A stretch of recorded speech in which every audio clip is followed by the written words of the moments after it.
Report. आप देख रहे हैं बांसवाड़ा न्यूज चैनल। राजकुमार रोत विधायक 84 ने आदिवासी परिवार महाचिंतन शिविर एवं जन जागरण चिंतन शिविर सागबारी में क्या कहा, वह भी आप सुने। करूंगा, आप काफी देर तक सुनने के लिए आतुर हैं। बहुत सारे ऐसे आपको पता होना चाहिए, 200 एमएलए विधानसभा में जाते हैं, 200 में से बहुत सारे तो भजन गा के आते हैं, तो बहुत सारे निमरी भजिया खा के आते हैं और बहुत सारे नींद निकाल के आते हैं, लेकिन पूरी रात पढ़ाई करने के बाद विधानसभा में आवाज उठाने वाले हमारे युवा 84 के विधायक जो हमारे ही विधानसभा में पहुंच गए थे, बाद में समाज ने शादी कराई, ऐसे राजकुमार जी रोज हमारे बीच में उपस्थित हैं। हम आपको आमंत्रित करते हैं। हमारे 700 किलोमीटर गुजरात जा सकता है, क्या ये पानी हमारे छत्र पीपल खोट अर्नोद दलोट आ सकता है या नहीं आ सकता है? इस बात को विधानसभा के अंदर टेबल ठोक करके कहे। इसके बाद हमारा जो दाता अमलिया के अंदर लाइमस्टोन की जो जमीन है, जो हमारे यहाँ के जो विधायक लोगों ने, यहाँ के जो जनप्रतिनिधि लोगों ने जो बेच खा गए सरकार को, उस बात को भी विधानसभा में जोर से उठाया जाए, यही मेरी बात है। धन्यवाद सबको जय जोहार। लगभग मेरी जानकारी में था लगभग 11-12 बजे से हमारे साथी, हमारी माताएं बहनें सब आ गए हैं इस कार्यक्रम में, और अभी 5 बजने वाली है, लेकिन कोई भी इधर इधर हिलने के लिए तैयार नहीं है। इससे ये साबित होता है कि ये भीड़ जो आई है, ये जो साथी आए हैं, वो पेड़ खजूरे नमकीन वाले और गाड़ी में, किराए की गाड़ी में भर के लाने वाले नहीं है। ये असली आदिवासी पहचान रखने वाले और आदिवासी को बचाने वाले हो। इसलिए एक बार आप सबके लिए, इस आयोजन कमेटी के लिए जोरदार तालियां बजा दी जाए। एक तीर एक कमान, एक तीर एक कमान, अभी तो ये लड़ाई है, अभी तो ये लड़ाई है। सबको धन्यवाद। हमने कहा अभी तो अंगड़ाई है, आपने बोला आगे और लड़ाई है। समाज के इतिहास को लेके, हक अधिकारों को लेके कई सारी बातें बताई। आज मैं इस मंच के माध्यम से 5 जनवरी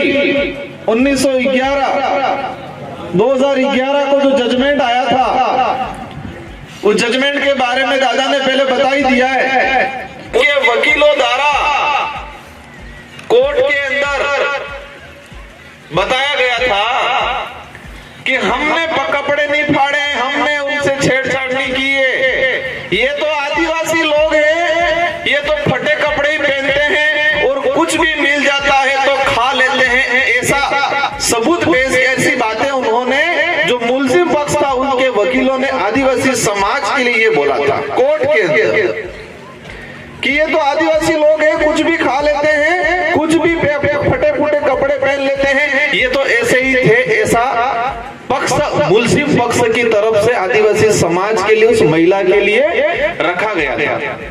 तो उस जज ने गंभीरता से समझा और उसके अंदर आदिवासी कहे या इंसानियत कहे वो जगह, और जो न्याय की जो परिभाषा है कि सही न्याय करना चाहिए, तो उस आदमी ने ये 5 जनवरी 2011 को जो वकील थे, उस वकील की जो दलील थी, उसके खिलाफ जाके और उन्होंने कहा ये लोग इस देश के मूल मालिक हैं और उन्होंने इस देश को निर्माण में, इस देश की पहचान बनाने में, इस देश की संस्कृति, इस देश की जो विविधता हम महान भारत मानते हैं, वो इन लोगों की देन है, उस जज ने कहा गया। इस देश का मूल मालिक ये ले। कई बार हम भी सुनते हैं कि ये कुछ भी खा लेते, कुछ भी पहन लेते। आज इस विचारधारा की वजह से हमारे भाई जो अपने आप को आदिवासी कहने में शर्माते थे, अपनी पहचान बनाने में, बताने में शर्माते थे, और ये आदिवासी परिवार की विचारधारा है, और इस विचारधारा ने आज हम सबको गर्व से आदिवासी कहने को तैयार किया है, और जो विरोधी थे वो भी आज शर्म से अपने आप को आदिवासी आगे आके कहने लग गए। तो मैं बताना चाहूंगा, इस देश की धरती पे और विश्व की धरती पे जो जीव जंतु हैं, जो अनाज है, जो जड़ी बूटियां हैं, इसमें कौन सा खाने लायक है और कौन सा खाने लायक नहीं है, उसकी पहचान ही आदिवासी समाज ने की है। इस धरती पे कौन सी चीज खाने लायक है, कौन सा अनाज खाने लायक है, कौन सी जड़ी बूटी दवाई के काम आती है, उसकी पहचान आदिवासी समाज ने की है, और ये पहचान करके बाजार में रहने वालों लोगों को बताया है। इसका आइडेंटिफाई करने का काम ही आदिवासी समाज ने किया है। तो हमें गर्व महसूस होना चाहिए हमारे पूर्वजों पे। समय भी हो गया है। मैं एक दो बात यही कहना चाहूंगा कि आज यहाँ पर जो हमारे साथी आए हैं, युवा साथी आए हैं, बुजुर्ग भी आए हैं, युवाओं से विशेष कर कहना चाहूंगा कि हमारे पूर्वज क्या थे। ये देश की जो आजादी दिलाई, आजादी के वक्त इस देश के जो लोग थे और हमारे जो पूर्वज थे, उन्होंने चैन की सांस ली थी कि अब आने वाली पीढ़ी हमारी सुरक्षित रहेगी, ये लोकतंत्र स्थापित हो जाएगा, हमारे आने वाली पीढ़ी का भविष्य सुधर जाएगा। ये कल्पना की थी देश के आजाद हुए उस वक्त, लेकिन उसके विपरीत हो रहा है आज देश के अंदर। आज भी हमारा समाज सुरक्षित नहीं है, आज भी हमारे समाज में अन्याय होता रहता है, और ये जो कानून है, जो सत्ता है, वो सत्ता की लाठी भी जाति को देख के उड़ती है, समूह को देख के उड़ती है, गरीब है अमीर है, वो देख के सत्ता की और पुलिस की लाठी उड़ती है। इस देश के अंदर ऐसी मानसिकता बिठा रखा है। हम ऊपर तो नहीं जाए, हमारे थाने की बात करें, थाने में सूट बूट वाला जाता है, अच्छा बड़े पेट वाला जाता है, तो थानेदार साहब नहीं जानते तो भी कहते आजा बैठ जा भाई, क्या काम है, यूं कहते। और जो गरीब आदमी बेचारा मजबूरी में गया है, तो गेट में घुसते ही कहते क्यों आया है, क्या काम है इधर, है कि नहीं मानसिकता। बड़े पेट वाला आदमी, सूट बूट वाला आदमी डाकू होगा, गलत काम करके आया होगा, फिर भी उसको सम्मानित तरीके से अंदर बिठाते हैं। और गरीब आदमी हमारा मजबूरी में आया है, न्याय मांगने के लिए आया है, उसको पूछते क्या काम है, क्यों आया इधर। ये पूरे देश में समस्या है, ऐसी मानसिकता बिठा रखी है इस देश के अंदर, और इस मानसिकता परिवर्तन करने का काम ये हमारी विचारधारा करेगी। आज कई सरपंचगण आए हैं, आज आरक्षण का विशेष एक मुद्दा है। हम हमारे भाई, हमारे युवाओं को कहा जाता है आपको आरक्षण मिल रहा है, आप तो ऐसे ही नौकरी लग जाओ। आरक्षण के नाम से हमको बदनाम करते हैं, हमेशा डिमोटिवेट करने का काम करते हैं, लेकिन आरक्षण का लाभ तो दूसरों लोग ले रहे आज तक। 2013 से पहले उन लोग बाहर के लोगों ने लिया, अब यहाँ के जो 20% लोग हैं उनको आरक्षण मिल रहा है, और 75% आदिवासी समाज के युवा दर दर भटक रहे हैं। कोई भी नेता बोलने के लिए तैयार नहीं है। हमारे कमेटी ने हमारे से चर्चा हुई, और मैंने उस शेड्यूल एरिया के अंदर 1700 सरपंच है टोटल, 1700 सरपंचों को हमने लेटर लिखा आरक्षण को लेके। वो लेटर इसलिए लिखा था कि सरपंच को भी पता चले कि मैं भी आदिवासी समाज का सर्टिफिकेट लगा के सरपंच बना हूं, ये एहसास कराने के लिए लिखा था। और हमारे इधर अभी भी भजनों की बात आ रही थी, और अभी मैंने सुना था एक बार कई कि हमारे इधर ऐसे भोले सरपंच बना दिए जाते थे जो कमल कांग्रेस के द्वारा संचालित होते थे। एक बार आज से बता रहे 15-20 साल पहले कोई आईएएस आया था, और उस आईएएस ने साधारण सभा में कह दिया सरपंच साहब ढंग का काम करना ना, आपका ट्रांसफर बाड़मेर की तरफ कर दूंगा। यूं तो सरपंच 1 महीने तक इधर उधर घूमता रहा कि कलेक्टर से मिलना पड़ेगा, कहीं मेरा ट्रांसफर बाड़मेर नहीं कर देंगे। ऐसे कमल कांग्रेस के लोगों ने ऐसे लोगों को सरपंच बनाया, और वही सरपंच आज कई सरपंच जो कमल कांग्रेस के द्वारा संचालित हैं, जो उनको यही नहीं पता हमारे अधिकार क्या है। आज आदिवासी समाज इस शेड्यूल एरिया के अंदर वार्डपन से लगा के सरपंच हो, प्रधान हो, विधायक हो, सांसद हो, सब आदिवासी बन रहे, लेकिन वो आदिवासी समाज के प्रति उत्तरदायी तो नहीं है।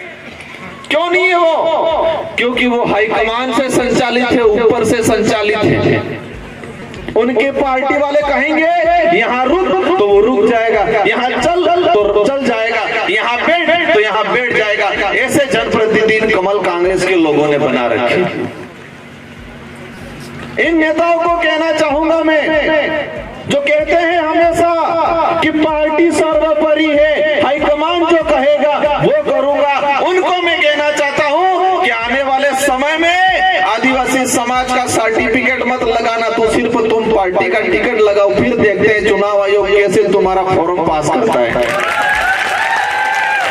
जो कमल कांग्रेस के अंदर रहने वाले जो सरपंच है, उनको कहना भाई तू कमल कांग्रेस का है, तेरी हिम्मत है तो फॉर्म भरने जाए तब आदिवासी समाज का सर्टिफिकेट मत लगाना। तेरे पार्टी का बहुत बड़ा पेज लगा देना, टिकट लगा देना, लेकिन आदिवासी समाज का सर्टिफिकेट मत लगाना। वो कहेगा ना लगाबू पड़ेगा, नहीं लगाऊंगा तो फॉर्म रद्द थाई जाएगा। तो इससे